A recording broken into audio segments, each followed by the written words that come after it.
Hello, Carl here with Sustainability Theory News. We're over at theguardian.com and they got an article about half of all U.S. food produce is thrown away.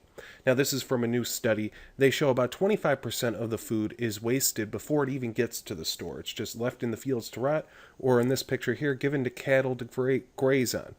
Now, there's also a lot of food ending up in landfills, some specialty landfills just for food.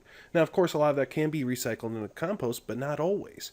And they talk about methane being a off gas, and yes, it is more dangerous than CO2 by a long shot, that's for sure.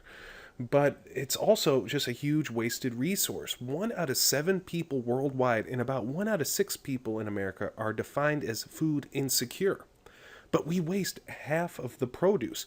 And there's other studies that show 1/3 of all calories produced are wasted. So 1 out of 6 people are hungry, but 1 out of 3 calories are wasted. If we could cut that in half, we would have more than enough food to feed everyone. But it's not just a question of distribution and cutting waste.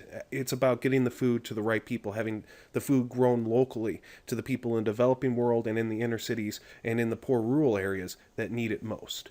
There's a lot of details in this article talking about how one farmer was trying to get rid of his squash at 6 cents a pound and he can't do it. There's a lot of food out there just waiting to be bought from these farmers.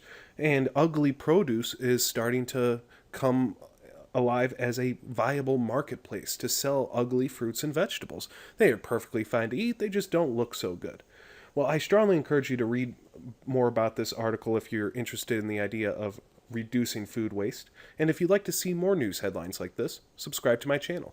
Have a great day.